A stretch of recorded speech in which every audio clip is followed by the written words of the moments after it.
ہمارے ساتھ موجود ہے ترجمان بلوچستان حکومت شاہد رند۔ شاہد رند صاحب، امریکی فیصلہ یقینی طور پر پاکستان اور خصوصاً بلوچستان کی عوام کی فتح ہے، اس فیصلے پر آپ کیا کہیں گے؟ Salman, first of all thank you for having me in your show. Salman, آپ کو یاد ہوگا کہ وزیر اعلیٰ بلوچستان سرفراز بگٹی ہمیشہ بلوچستان میں جو فتنۃ الہندوستان کی مداخلت ہے اور جو دہشت گردی ہے اس کے متعلق ایک بات ہمیشہ یہ کرتے رہتے تھے، اور اس بات پر کچھ اسلام آباد میں موجود اینکر، کچھ لبرل طبقہ ان سے ہمیشہ یہ سوال کرتے کیا ہے، تو چیف منسٹر بلوچستان سرفراز بگٹی کا یہ جواب ہوتا تھا کہ میڈیا وہ اپروپریٹ فورم نہیں ہے جہاں یہ ثبوت رکھے جا سکیں، لیکن جن اپروپریٹ فورمز پر ان ثبوتوں کو رکھنا ہوگا، پاکستان کی ministry of foreign affairs, Pakistan کی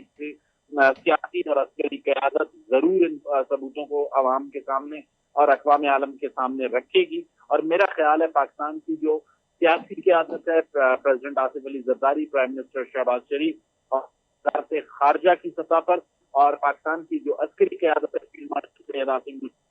کی قیادت میں، انہوں نے ایک بہت ہی جسے کہتے ہیں سفارتی محاذ پر بڑی کامیابی حاصل کی ہے، جہاں پر فتنۃ الہندوستان کی جو پراکسیز ہیں انہیں امریکہ کی جانب سے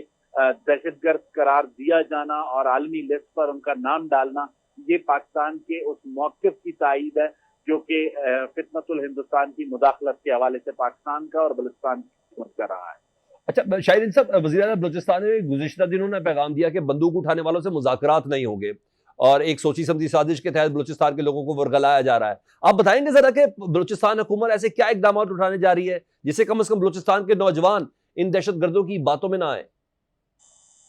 سلمان دیکھیں، اس میں سب سے بڑی امپورٹنٹ چیز جو ہے، موجودہ جو صوبائی حکومت ہے وہ ایک بات پہ بہت کلیئر ہے، وہ یہ بات بہت کلیئرٹی کے ساتھ کہتی ہے کہ یہاں پر کوئی حقوق کی جنگ نہیں ہے۔ فتنۃ الہندوستان جو ہندوستان کی پراکسیز ہیں وہ پاکستان کو دولخت کرنا چاہتی ہیں، اور جو قوتیں پاکستان کو بیرل آف گن پہ دولخت کرنا چاہیں گی، ریاست ان سے کوئی بات نہیں کرے گی، ان سے بات بیرل آف گن پہ ہی ہوگی۔ ہاں، اگر کوئی ریاست کے آئین کو تسلیم کرتا ہے، قانون کو تسلیم کرتا ہے اور آگ ہتھیار ڈالتا ہے ریاست کے سامنے، تو پھر ان سے آئینی حقوق پہ بات ہو سکتی ہے۔ اور جہاں تک ایک ہمیں تسلیم ہوگی کہ بلوچستان کا جو نوجوان ہے وہ ڈس انٹیگریٹ ہوا ہے فیڈریشن سے، اس کی ذمہ داری ہم سب پر منحص القوم آتی ہے، اور اس نوجوان کو دوبارہ فیڈریشن سے انٹیگریٹ کرنے کے لیے جتنے بھی اقدامات کرنے کی ضرورت ہے وہ موجودہ صوبائی حکومت کر رہی ہے، چاہے کاؤنٹر ٹیررزم کے لیے پروونشل ایکشن پلان کی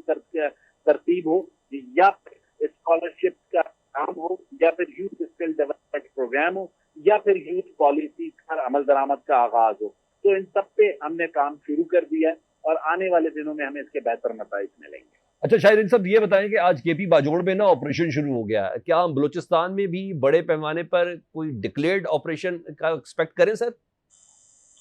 دیکھیں سلمان، وزیر اعلیٰ بلوچستان اسمبلی کے فلور پر سرفراز بگٹی اور میڈیا پر بہت واضح انداز میں یہ بات رکھ چکے ہیں کہ بلوچستان میں چاہے فتنۃ الخوارج ہوں یا فتنۃ الہندوستان ہوں، ان کے خلاف انٹیلیجنس بیسڈ آپریشن ہو رہے ہیں۔ ابھی تک کسی ایسے فل اسکیل آپریشن کی ضرورت نہیں ہے، لیکن اگر اس کی ضرورت ہوئی تو پاکستان کی سیکیورٹی فورسز، مسلح افواج، سویلین آرمڈ فورسز جن میں پولیس، کاؤنٹر ٹیررزم ڈپارٹمنٹ اور ایف ٹی شامل ہیں، وہ اس کے لیے تیار ہیں۔